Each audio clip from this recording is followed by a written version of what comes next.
is het heel belangrijk wat er in de toekomst gaat gebeuren. Want ik zeg u eerlijk, de Bonaireaanse bevolking baalt van de ZVK. Wij balen van de ZVK. En dat is iets dat niet mag. Er gebeurt van alles hier op een gegeven ogenblik. Maar er gebeurt van alles wat hier eigenlijk niet door de beugel kan. Ja?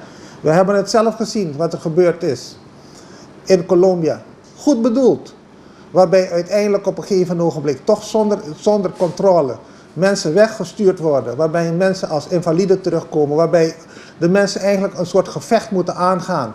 En waarbij er vanuit de kant van volksgezondheid, en dan is helaas minister Schippers hier verantwoordelijk voor, dat er niet eens verontschuldigingen naar voren komen. Dat kost niets, mensen, dat kost niets. Maar dat geeft duidelijk aan dat op een gegeven ogenblik, en dat voelen wij als Bonaireanen ook, dat wij niet gerespecteerd worden. Je wordt niet gerespecteerd op je eigen terrein.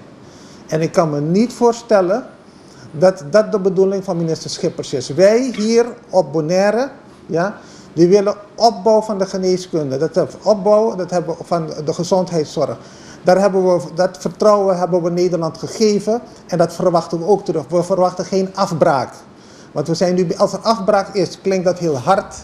Maar het is zo. Ja? Het kan niet zo zijn, en ik herhaal, het kan niet, en ik ben niet de enige. Er zijn ook collega's bij geweest, waarbij gewoon piratenslagen worden uitgegeven. Dat werkt niet. Dat werkt niet in een democratie. Dat werkt alleen in een dictatuur. En daar stappen we vanaf. En dat neem ik de ZVK erg kwalijk.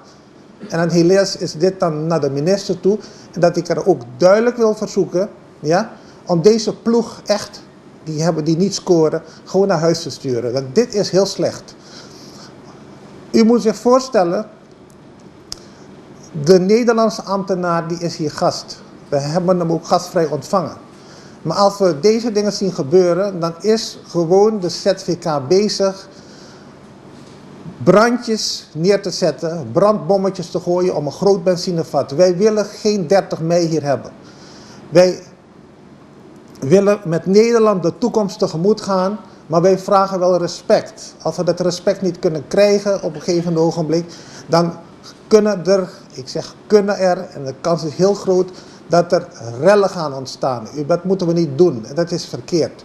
Nederland neemt hier, neem ik aan, we zijn de samenwerking begonnen, om samen de toekomst tegemoet te gaan, maar ook positief te zijn. En nogmaals, het gedrag van ZWK wordt sterk afgekeurd. Ik weet helaas sterk afgekeurd wat hier gebeurt, maar dit kan gewoon niet. De minister Schippers krijgt schande door deze mensen. Ik kan niet voorstellen dat de minister hiervan op de hoogte zou zijn, waarbij gewoon een organisatie gewoon 2/3 van de salaris van iemand weghaalt. Meer dan $10.000 wordt gewoon weggehaald. Nou, maar als men even 1600 van je patiënten weggaan, die ik nog de laatste jaar loop te behandelen, en waarvan ik patiënten bij mij plotseling bij huisartsen zijn, die ze niet kennen, sorry hoor, dan heb ik geen goed woord voor je voorover. Dan vind ik het gewoon grote chaos. En de minister moet hier ingrijpen. Het is belangrijk dat de minister dit moet doen. Want de minister is hier uiteindelijk verantwoordelijk voor. En het is chaotisch, het is dom en het is stom. Nou, dat accepteren wij gewoon hier niet.